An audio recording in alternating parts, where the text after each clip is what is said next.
जयपुर नाम की जगह में एक छोटी सी फैमिली रहती थी। उस फैमिली में बस 2 लोग रहते थे, कोमल और उसकी एक बेटी गुड्डी। कुछ ही दिन बाद गुड्डी का जन्मदिन आने वाला था। वो 7 साल की होने वाली थी। गुड्डी को बाहर घूमने का बहुत शौक था। एक दिन कोमल सोचती है कि वो अपनी बेटी गुड्डी को उसके जन्मदिन पर क्या गिफ्ट दे।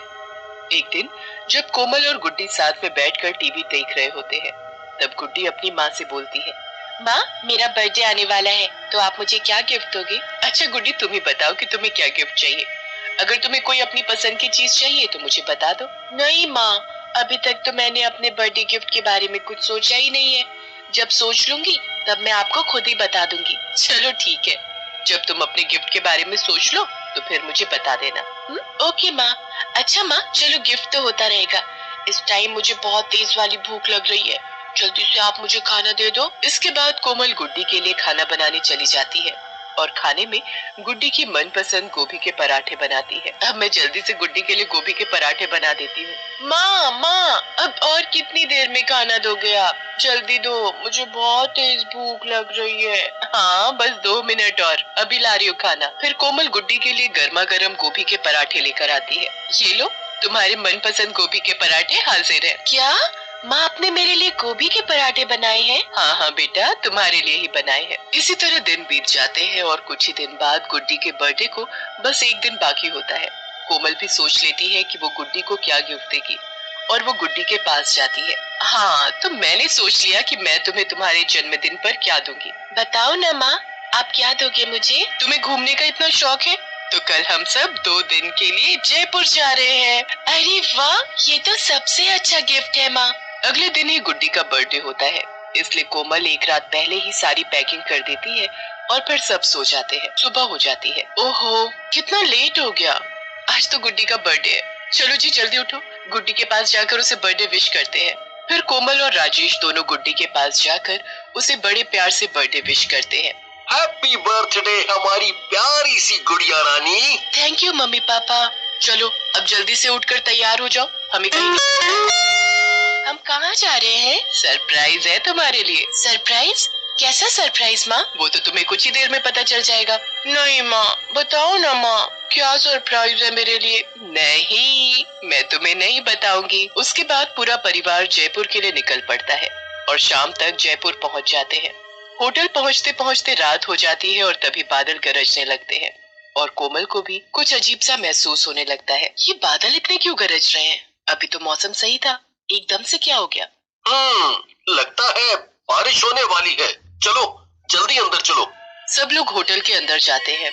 एक्सक्यूज मी, हमें एक रूम चाहिए। सर, फिलहाल तो कोई रूम नहीं है हमारे पास। हाँ, पर एक रूम है। हाँ, तो आप वही दे दीजिए हमें। अरे, ये मैंने क्या बोल दिया? ये तो वही रूम है जिसमें कई दिनों पहले कुछ भूतिया घटना हुई थी। खैर मुझे क्या, हमें तो पैसों से मतलब है। फिर मैनेजर उन सबको उस कमरे में ले जाता है। फिर थोड़ी देर बाद 12 बज जाते हैं। माँ, मेरा बर्थडे तो आपने मनाया ही नहीं। मनाएंगे बेटा, पर अभी नहीं, कल। मेरे सिर में थोड़ा दर्द है, तो चलो अब हम सब सो जाते हैं। ठीक है माँ। उसके बाद गुड्डी सो जाती है। कमरे में थोड़ी गर्मी होती है, इसलिए कोमल पंखा चला देती है, पर पंखे के चलते ही उसमें से अजीब सी आवाज आने लगती है। अरे, ये पंखे में से कैसी आवाज आ रही है? पता नहीं कितने साल पुराना पंखा है, इसीलिए आवाज कर रहा होगा। तुम सो जाओ। कोमल अपने बिस्तर पर जाकर लेट जाती है। जैसे ही कोमल लेटती है और अपनी आंखें बंद करती है, उसे ऐसा लगता है जैसे कि उसे कोई देख रहा है। मुझे ऐसा क्यों लग रहा है जैसे कोई मुझे देख रहा है? शायद ये मेरा भ्रम होगा। चलो मैं अब सो जाती हूँ। कोमल दोबारा अपनी आंखें बंद करती है, तभी पंखा अपने आप ही बंद हो जाता है। ये पंखा बंद कैसे हो गया? मैं तो चला कर आई थी। कोमल ऊपर देखती है तो पंखे पर एक चुड़ैल बैठी जोर जोर से हंस रही होती है।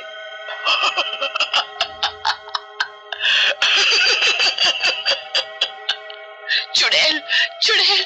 हे भगवान, ये चुड़ैल कहाँ से आ गई? कहाँ से तो तुम लोग आए हो? मैं तो यही रहती हूँ, ये मेरा कमरा है। तुम्हारी हिम्मत कैसे हुई यहाँ आने की? यहाँ जो भी आता है कभी जिंदा वापस नहीं जाता।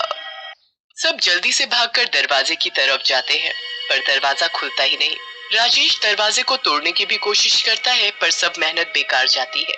मुझे बहुत डर लग रहा है पापा। बेटा डरो मत, हम हैं ना तुम्हारे साथ।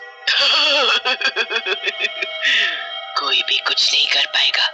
चल, तू इतनी डरी हुई है तो मैं एक काम करूंगी, तुझे सबसे आखिर में मारूंगी। मुझे नहीं मरना, मुझे बचा लो पापा। राजेश, कोमल और गुड्डी जल्दी से बालकनी में जाते हैं तो वहां का दरवाजा भी बंद हो जाता है और उसके बाद खिड़की भी अपने आप बंद हो जाती है। कोई है? बचाओ हमें, यहाँ चुड़ैल है। अरे कोई तो सुनो। कोमल, जल्दी से मैनेजर को फोन लगाओ। कोमल जैसे ही फोन के पास जाती है, चुड़ैल फोन को हवा में उड़ा देती है और फिर उसकी तार कोमल के गले में लपेट देती है। बचाओ, बचाओ, मेरा मेरा दम घुट रहा है। अभी तुझे और तड़पाऊंगी, फिर तुझे मारूंगी। चुड़ैल कोमल को खूब तड़पाती है और फिर दूर हवा में फेंक देती है, जिससे कि कोमल का सिर सीधा दीवार में जाकर लगता है। तुम ठीक तो हो ना कोमल? माँ, आपको क्या हो गया माँ? यहाँ से चलो ना पापा, मुझे बहुत डर लग रहा है। मुझे नहीं मनाना कोई जन्मदिन। छोड़ दो हमें, हमें मत मारो। हमने आखिर तुम्हारा क्या बिगाड़ा है? हमारी गलती क्या है? तुम्हारी गलती ये है कि तुम यहाँ आ गए, वो भी जन्मदिन मनाने। बिल्कुल मेरी तरह, जैसे मैं आई थी कुछ सालों पहले अपने पति के साथ। मैं कितनी खुश थी, पर क्या हुआ था फिर? वो मेरा आखिरी जन्मदिन था। मेरे पति ने पहले मेरा केक कटवाया और मुझे बड़े प्यार से केक खिलाया, पर उस केक में पहले से कुछ मिला हुआ था, जिससे मुझे होश नहीं रहा और फिर उसने मुझे पंखे से लटकाकर मार डाला। पर क्यों मारा उसने तुम्हें? क्योंकि उसे किसी और से शादी करनी थी, मुझसे नहीं। उस दिन से मैं इस पंखे पर एक चुड़ैल बनकर लटक रही हूँ और जब भी कोई इस कमरे में आता है तो मैं उसको बिल्कुल वैसी ही मौत देती हूँ जैसी मेरी हुई थी। पर हमने तो तुम्हारे साथ कुछ बुरा नहीं किया। मैं अच्छा बुरा कुछ नहीं जानती। मैं तो बस जानती हूँ कि मुझे हर एक उस इंसान को पंखे से लटका कर मारना है जो इस कमरे में रहने आएगा। ये कमरा मेरी जान है, ये है तो मैं हूँ। मुझे लगता है इस चुड़ैल की जान इस पंखे में है। अगर हम पंखे को ही उखाड़ दें तो शायद ये चुड़ैल भी खत्म हो जाएगी। हाँ कोमल, तुम शायद सही बोल रही हो और हम यहाँ फंस तो चुके ही हैं, तो मरने से अच्छा है एक बार कोशिश करके देख ले। पर कैसे? इस पंखे को इस चुड़ैल की नजरों के सामने उखाड़ना आसान नहीं है। क्या खुसर फुसर कर रहे हो तुम दोनों? कि पहले तुम दोनों में से कौन लटकना चाहेगा? नहीं, मैं तो कोमल को बस यही बोल रहा था कि इतनी बड़ी चुड़ैल इस पंखे पर नहीं बैठ सकती। ये पंखा इतना पुराना और कमजोर है कि ये तो एक बच्चे के बोझ से भी नीचे गिर जाएगा। एक शब्द मत बोलना इस पंखे को। मैं खुद इस पंखे पर इतने सालों से रह रही हूँ और मैंने जाने कितने लोगों को इसी पंखे से लटका कर मारा है। ओहो, तुम रह रही हो ना, पर तुम तो एक चुड़ैल हो और चुड़ैल का इस पंखे पर बैठना और एक इंसान का बैठना अलग बात है ना? ऐसी बात है तो तुम इस पंखे पर बैठकर देख सकते हो, ये पंखा फिर भी नहीं गिरेगा। चुड़ैल राजेश की बातों में आ जाती है और पंखे से नीचे उतर जाती है। उसके बाद चुड़ैल एक चुटकी से राजेश को पंखे पर बिठा देती है। पंकज जल्दी से चुड़ैल का ध्यान इधर उधर बटाकर उस पंखे का पेच घुमा देता है। बिल्कुल सच कहा था तुमने, ये पंखा तो बहुत ही मजबूत है। तो अब तैयार हो जाओ सबके सब मरने के लिए। चुड़ैल पंखे के ऊपर जाकर बैठ जाती है और एक चुन्नी पंखे से लटका देती है ताकि वो सबको मार सके। पर वो चुड़ैल सबको मारती इससे पहले ही पंखे का पेच बाहर आ जाता है और पंखे के साथ वो चुड़ैल नीचे गिर जाती है। नहीं, ये नहीं हो सकता। मेरा पंखा, अब मैं कहाँ रहूंगी? अब मैं सबको कैसे मारूंगी? ये तुमने अच्छा नहीं किया। कमरे के दरवाजे और खिड़की खुद खुल जाते हैं और चुड़ैल उड़ते हुए सीधा खिड़की के बाहर निकल जाती है और हवा में कहीं गायब हो जाती है।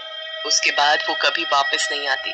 राजेश, कोमल और गुड्डी आराम से सो जाते हैं और अगले दिन उठकर अच्छे से गुड्डी का जन्मदिन मनाते हैं।